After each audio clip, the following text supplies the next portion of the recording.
আমাদের এই মুহূর্তে বাংলাদেশের গুরুত্বপূর্ণ দুইটি অবস্থা প্রয়োজন। এক হচ্ছে স্থিতিশীল অবস্থা, আরেকটি হচ্ছে আমাদের যে ভাইরা আহত রয়েছেন তাদের চিকিৎসা এবং পুনর্বাসনের। এই 16 বছরে ফ্যাসিস্ট সরকার তো পুরো বাংলাদেশকে একটি করাপ্টেড বাংলাদেশে পরিণত করেছে। আমরা আমাদের জায়গা থেকে স্পষ্ট বলি, আপনি অন্তর্বর্তীকালীন সরকারকে সময় দিন এবং আপনি আপনার জায়গা থেকে দাবিটি জানান। যেই ছাত্র জনতা ঐক্যবদ্ধ হয়ে 16 বছরের ফ্যাসিস্ট সরকারকে দেশ থেকে হটাতে পারে, আপনাদেরকে এই সিন্ডিকেটকে, মানুষের রক্তচোষা সিন্ডিকেটকে হটাতে তাদের কয়েক মিনিটও লাগবে না। অনেকে এখন হাসপাতালের বিভিন্ন বেডে তাদের জীবনের একটি সংকটপূর্ণ একটি অবস্থা কাটাচ্ছে।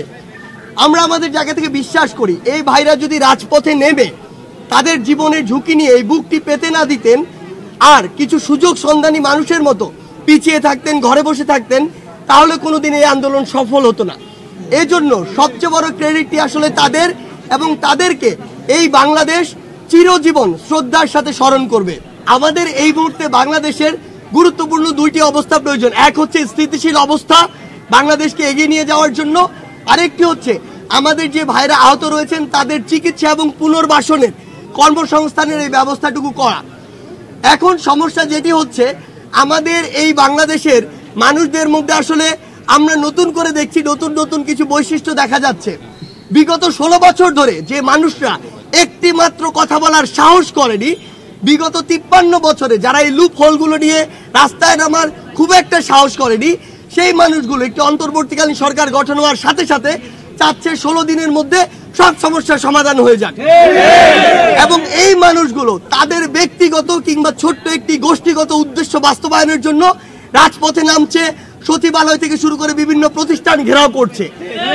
আমরা মনে করি তারা যদি এই ধৈর্যটুকু না ধরে, যে এত বড় একটা ক্ষতপূর্ণ রাষ্ট্রের সংশোধনের জন্য যে একটি সময় প্রয়োজন, সেই সময়টুকু না দিয়ে তারা যদি তাদের জায়গা থেকে এই ব্লকেটগুলো বিভিন্ন জায়গায় করে, তার মানে তারা রাষ্ট্রের স্থিতিশীল অবস্থা হওয়ার জন্য যে ফ্লোটি দরকার, এই ফ্লোতে বাধা দিচ্ছে এবং তাদের অবশ্যই ভিতরে লড়াই শুরু করেছে। কোনো সিঙ্গেল বৈষম্য নয়, পুরো বাংলাদেশের সকল সেক্টরের সকল বৈষম্য। এখন এই 16 বছরে ফ্যাসিস্ট সরকার তো পুরো বাংলাদেশকে একটি করাপ্টেড বাংলাদেশে পরিণত করেছে। তার মানে আমরা যদি এগুলোতে কাজ করতে যাই, আমার ওই মাথা থেকে শুরু করে রুট পর্যন্ত যেতে তো সময় লাগবে। এখন মাথাগুলো শুরু বলি, আপনি অন্তর্বর্তীকালীন সরকারকে সময় দিন এবং আপনি আপনার জায়গা থেকে দাবিটি জানান। আপনি সবাই